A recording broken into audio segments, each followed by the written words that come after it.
Hey friends, welcome back to Jenny Food in my kitchen. It's rhubarb season, and today I'm sharing with you a wonderful recipe to use up all that rhubarb in your garden. Or if you're like me, all the rhubarb that your friends like to share with you because they know you love it. Either way, I'm showing you how to make a rhubarb custard pie that is mwah. And I'm going to tell you why it's so special to me. Let's bake this. We're starting off with my homemade gluten-free pie crust. Now I've got this already in a 9-inch pie shell, and I went ahead and made this. One of my first videos on this channel is my recipe for a gluten-free pie crust. So you're gonna wanna go ahead and check that out. I will link it below in the description box, and bonus, you get a cherry crumble pie recipe. What could be better than that? Oh, getting dirty already. And for the inside of our pie, we are going to use obviously some rhubarb, some of that good fancy vegetable. And then we're going to use some sugar, some vanilla, evaporated milk, and egg. And that's it. And then for the crumb topping, we're going to go in with some gluten-free flour, some brown sugar, 5 tablespoons of butter, and just a pinch of cinnamon. And that's it. I mean, talk about easy. Now, you could also use a store-bought crust for this. I mean, I have a pile of rhubarb to use up. So I'm thinking I might go get a bunch of those little tins at the grocery store and then fill those babies up and, give them away, because otherwise I'm not going to be able to use up all that rhubarb. So let's get started. I've already got my oven preheated to 400 degrees. Now, we're going to cook that at 400 for 10 minutes, and then we're going to reduce the heat to 350 for an additional 30 minutes. So 40 minutes cook time is all this is going to need. It's not a real thick pie. It's actually kind of a thin pie. So let's get started with chopping. I've got all of my rhubarb here, and I like to cut my rhubarb. Let's see, I'm just going to go in a couple pieces at a time, I think. I like to cut my rhubarb pretty thin. I mean, that's about as thick as I want. And I am going to just cut this kind of in like small chunks.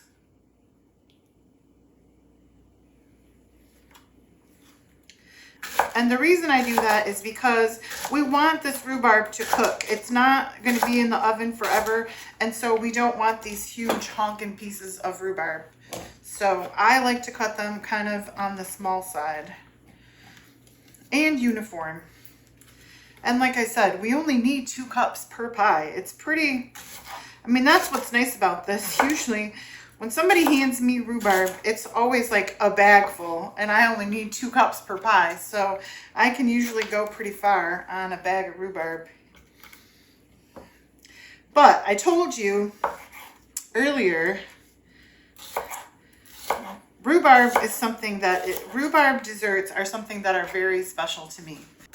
One of the reasons I like to make rhubarb desserts so much is because of my grandmother. Rhubarb totally reminds me of her. When I was a kid, we would travel to their house for the weekend, my brother and my mom and dad and I, and the minute we got there, as soon as we would give like hello hugs, my brother and I would run into the house, and we would check out whatever pies, cakes, cookies, candies, the things that my grandmother would make for the weekend, because everybody would come for dinner. Like a couple times there would be family gatherings and family in and out, and so it was just something that she always did when we were kids. And my brother and I would always go in to see exactly what Grandma had made. Now, she was a short, spunky, and funny woman with the biggest heart, and she was a fabulous baker. So anytime I make anything rhubarb, it always reminds me of her, and it reminds me of home. I like to think that I am a lot like her. Number one, I'm good in the kitchen. But number 2, I like to think of myself as kind of funky and funny. And I have a big heart. You know what I'm saying? So, Grandma, I love you. Someday I'll be with you again. All right. We've got all of our rhubarb chopped. Now we'll get on with the rest of our ingredients. All right, we're all chopped up. I'm going to go ahead and dump our rhubarb right into our pie shell. And that was our 2 cups. And I'm just going to kind of smooth this all out, making sure that everybody is separated and kind of evenly placed. So now we just kind of set that aside. And then we will put our custard ingredients together, which, I mean, this is so easy. 1 egg.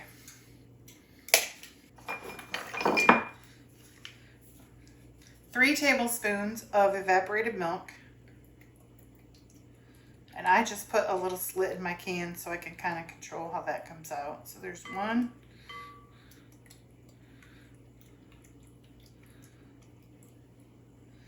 2.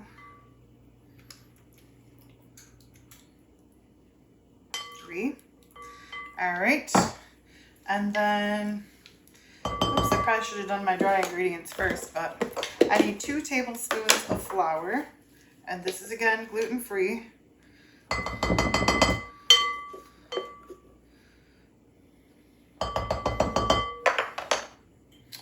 Oops.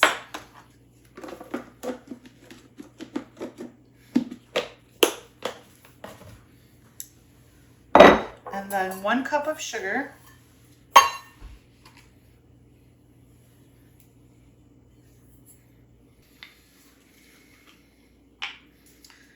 And 1 teaspoon of vanilla. Oops. I think there's a crack in my little wooden spoon. How sad. All right. That is everything we are going to need for our custard. So we are going to just mix that up. How easy is that?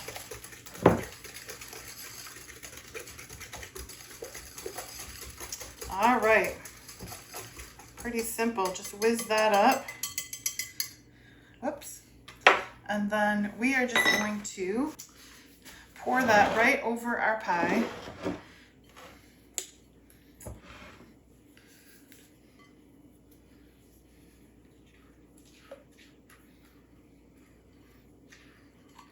And we'll kind of spread that evenly. It'll go out to the edges. It'll find the edges, I'm sure.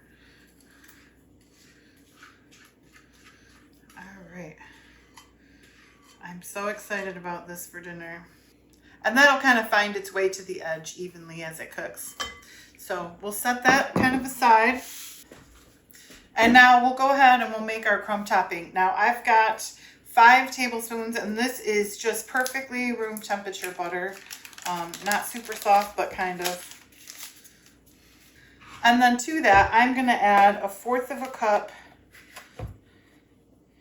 of brown sugar. And, whoops, 3/4 cup going back in with the gluten-free flour. So we'll just do 3 of those.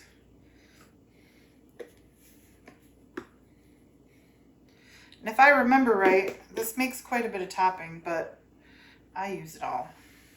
And then lastly, I'm going to go in with just I'm talking a pinch, maybe less than 1/4 teaspoon of cinnamon, like a genuine pinch. And then I'm just going to go ahead and squeeze that butter into the flour with my fingers. My clean hands, I should say.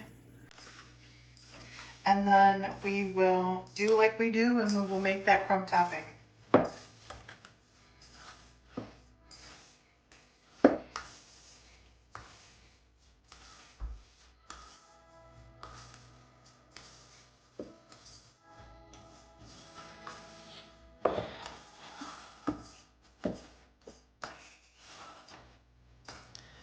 All right, our crumb topping is come together. Now, we're just going to go ahead, and this is what I do. We're going to go ahead and we're just going to pinch this off all around the top of that pie and just kind of crumble it. I guess that's why they call it a crumble.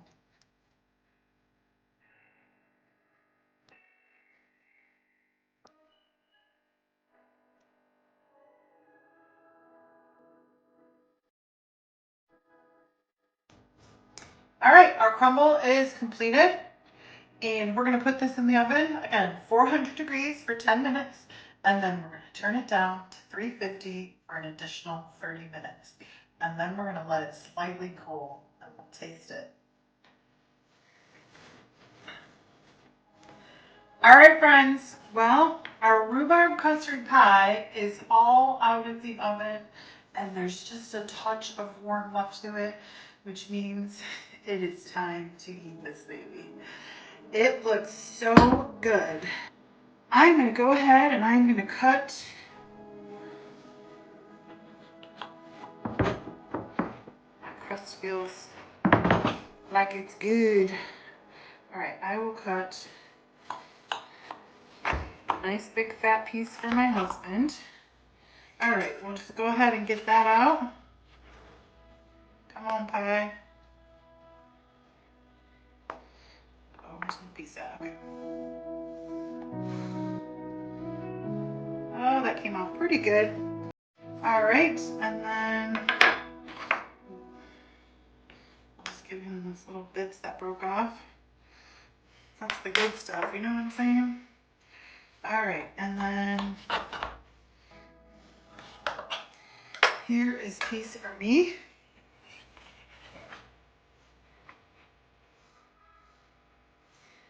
Oh yeah.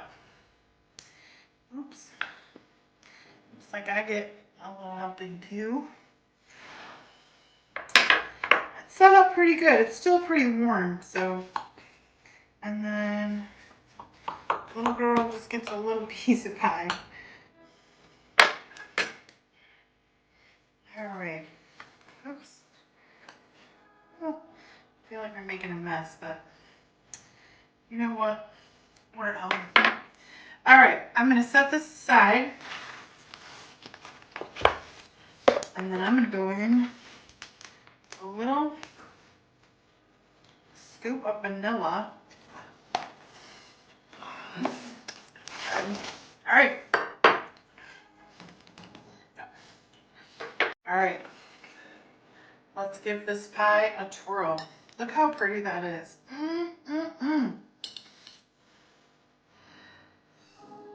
I haven't had this in since last year.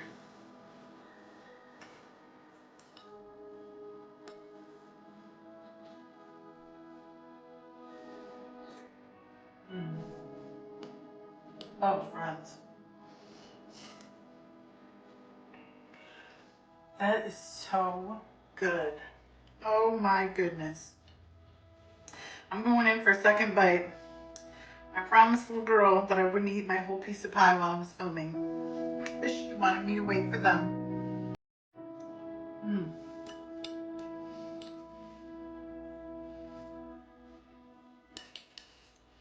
That is like sweet and tart, and it tastes very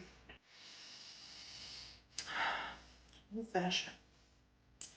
I love rhubarb custard pie. I think this would be great served alongside like barbecue ribs, fried chicken, like one of them good down-home meals. This would make a great ending. Thank you for watching, friends. If you like this recipe, please give me a like, give me a share, and a comment. How about a subscribe? That's divine.